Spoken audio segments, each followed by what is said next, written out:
sudah menciptakan PS5, tapi hambanya memilih merakit mini PC ITX 2.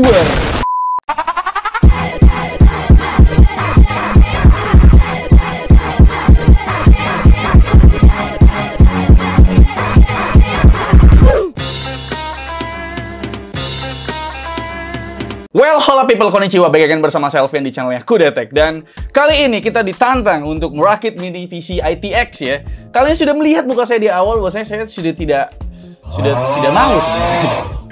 Jadi ini adalah konten rakit PC episode ke-81 yang paling sulit ya. Karena sebelumnya memang kita pernah ngerakit PC mini ITX, tapi tidak pernah semini ini gitu loh. Ditambah memang komponen yang digunakan adalah komponen mahal-mahal, Bapak. Jadi gue ditantang oleh ViviGeek, Bapak-bapak. Itu ada di Instagram ya. Dan beliau dari Bandung, jadi ya, jauh sekali ya pastinya ya. Kali ini kita bakal ngerakit PC, budgetnya sih kurang lebih sekitaran 70-an lah ya. Paling mahal yang rakit-rakit tuh sekitar 50, itu dari Asus ROG. Pokoknya komponennya full Asus ROG. Kali ini 70, kenapa bisa mahal? Karena salah satunya adalah GPU-nya, Pak. Oke, komponen yang kita gunakan pertama prosesornya. Intel Core i9 13900K, harganya sekitar 9,3 juta ya kan. Terus motherboardnya selanjutnya ini ROG Strix Z790i Gaming Wi-Fi yang DDR5. Itu harganya sekitar, wah, belum dicek sih, pokoknya ntar totalnya sekitar segitulah. Dan motherboard ini udah bisa nampung 2 NVMe SSD, tapi dia ditumpuk. Biasanya kan di belakang motherboard ya, mungkin itu di chipset yang mid-range gitu. Kalau yang high-end kayak Z790 mungkin udah ditumpuk gitu. Dan yang menarik di motherboard ini ada kipas di bagian VRM-nya, Pak. Itu kalau nggak dilihat ya nggak kelihatan gitu, kudu bener-bener teliti banget itu. Selanjutnya untuk memori atau RAM-nya kita pakai ya high-end juga, ini Corsair Vengeance yang C40, nggak nanggung-nanggung, 64 GB dual channel DDR5 5600 MHz dan no RGB karena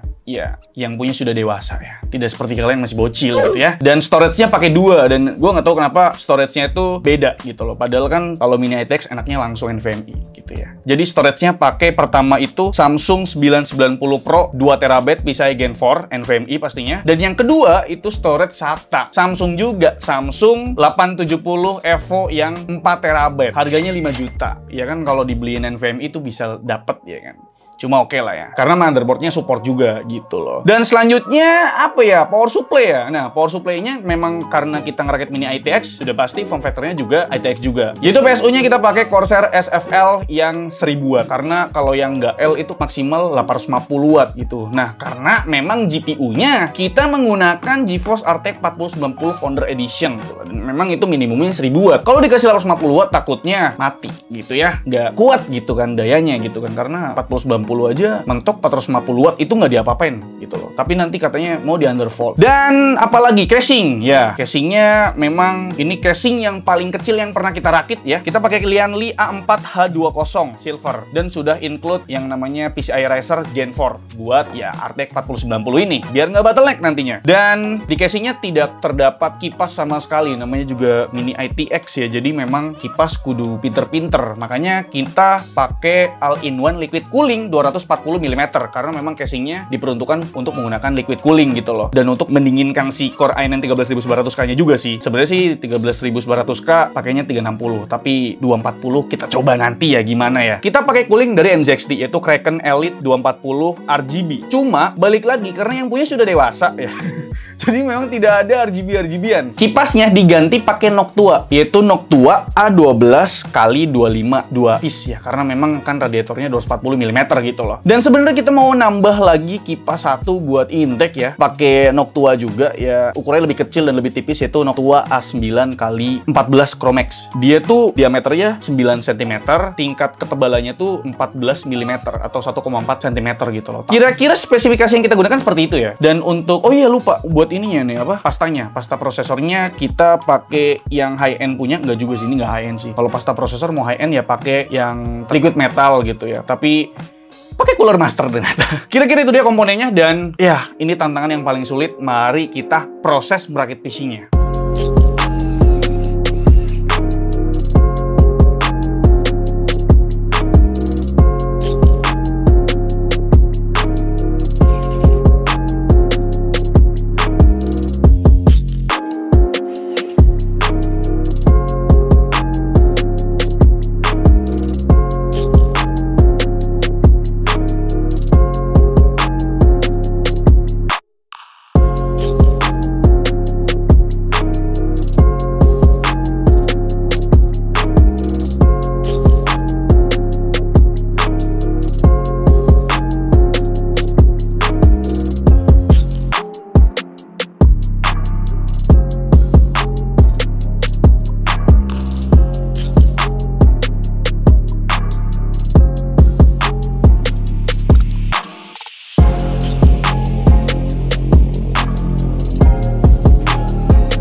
Oke Bre, kira-kira iya, ini sudah jadi. Ya, jadi mungkin kita recap ya, kesulitan-kesulitan apa yang sudah saya terima setelah merakit atau proses merakitnya gitu.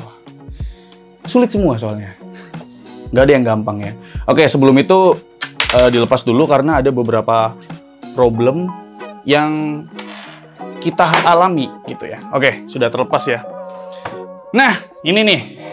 Dimulai dari casingnya. Casingnya ini emang didesain untuk radiator 240 mm.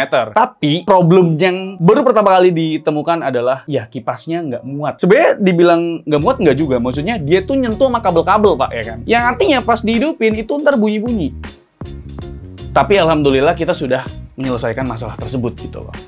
Dan mungkin kalian bertanya-tanya, ini kabel radiatornya sampai keluar-keluar ya memang. Karena memang sempit banget, Pak. Pertama memang kita pakai 4090 Founder Edition yang kira-kira panjangnya itu 306 mm ya. Dan untuk GPU clearance-nya itu sekitar 309 ya. Gua lupa juga sih.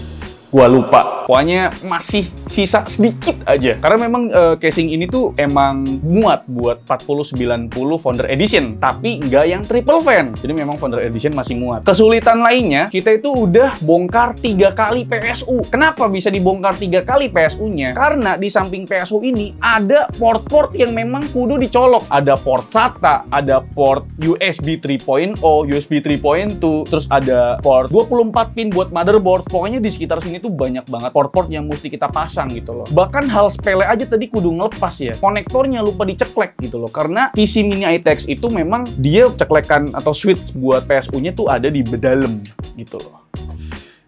Kesulitan selanjutnya apa ya? Masang VGA. Biasanya masang VGA itu tidak sesulit ini kawan. Tapi di sini sulit sekali gitu ya. Jadi kenapa bisa saya bilang sulit? Pertama, kipas dari GeForce RTX 4090 Founder Edition itu kan ada 2. Yang satu ngadep kanan, yang satu ngadep kiri. Nah yang ngadep kiri ini bentrok sama yang namanya kabel-kabel dari PSU sini. Tapi untungnya sudah kita bereskan gitu ya. Dan yang selanjutnya, permasalahan selanjutnya, ya mungkin kalian bisa lihat di sini.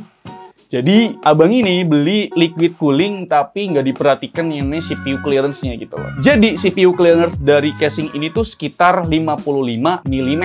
Sedangkan, untuk all-in-one yang digunakan, ya kan, NZXT Kraken yang 240 RGB ini, dia punya tubing tingginya 59,5 mm gitu loh. Jadi, offset penalti 0,45 mm, Pak. Ya, makanya kita lepas tadi karena memang hamil. Kalau dipasang tuh hamil di bagian sini. Ngelembung gitu kan. Hebat ya. Maksudnya kita udah proses kurang lebih tadi tuh 60% terus masa mau gagal. Jadi ya udahlah dipasang aja. Jadi mau nggak mau kan harus dipasang gitu loh. Mau dibuka juga kelihatan kabel-kabelnya. Jadi memang PC Mini ITX tuh memang paling bener ditutup saja gitu loh. Kesulitan selanjutnya, nah jadi abang ini yang rakit PC ini ngide gitu ya. Sok ngide dengan nambahin ya kipas kecil ini yaitu Noctua Chromex yang A9X14. Ini ukurannya 19 cm diameternya. Tingkat ketebalannya tuh 1,4 cm gitu loh. Ditaruh di bawah buat intake. Jadi nyedot udara yang sempit ini buat ke dalam gitu loh. Posisinya itu mau di bawah PSU. Nggak tahu ngademin apa kita juga nggak tahu ya. Cuma problematikanya ya, memang ada yang bisa masang ke dalam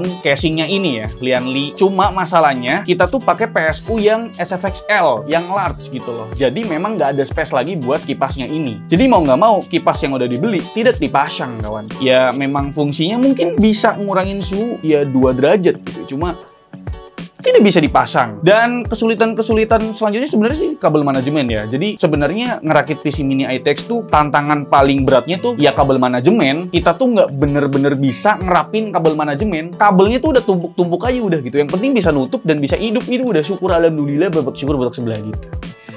Jadi kira-kira itu dia bre, untuk merakit PC Mini ITX tantangan dari Vivi Geek ya. Jadi memang challenge-nya sudah accepted, sudah clear ya kan. Dan kita tinggal install Windows sih. Tadi pas kita hidupin itu ada kendala, nggak hidup ya. Ternyata memang kabel PSU-nya kurang kenceng doang. Ini udah panik banget Pak. Masalahnya ini PC bukan 2, 3, atau 10 juta. Ini PC 70 jutaan masalahnya. Ya, balik lagi ya. Ke opening tadi awal ya. Tun sudah menciptakan PS5. Kenapa kita merakit Mini PC ITX yang super ribet ini? Tapi kira-kira gimana menurut teman-teman dengan kesulitan-kesulitan yang sudah saya lewati untuk merakit mini PC ITX ini di episode ke-81 dengan budget kira-kira lah 70 jutaan ya? Coba tulis di kolom komentar. Yang paling mahal emang VGA-nya 38 juta, Pak. Mending beli NMAX, dapat 2. Coba kita diskusi di kolom komentar, kira-kira ada komponen yang perlu diganti nggak sih? Ya paling harus diganti sih mungkin coolingnya ini ya, karena offset 0,45 mm gitu kan. Ya walaupun bisa ditutup, cuma kan hamil, yang ngeganggu pandangan aja gitu loh. Dan pasti ada yang komen, ngapain pakai SSD SATA? Yaudah, kita ngisuin aja di kolom komentar ya. Kan saya di sini tugasnya untuk merakit. Ya, yang beli kan abangnya. Bukan saya. Like video ini kalau kalian suka, dislike kalau saya jelek, dan jangan lupa untuk tekan tombol subscribe yang warna merah kalau misalkan kalian belum subscribe channel ini. Selvian selaku di channel mengucapkan terima kasih, sampai jumpa di video selanjutnya. Bye-bye.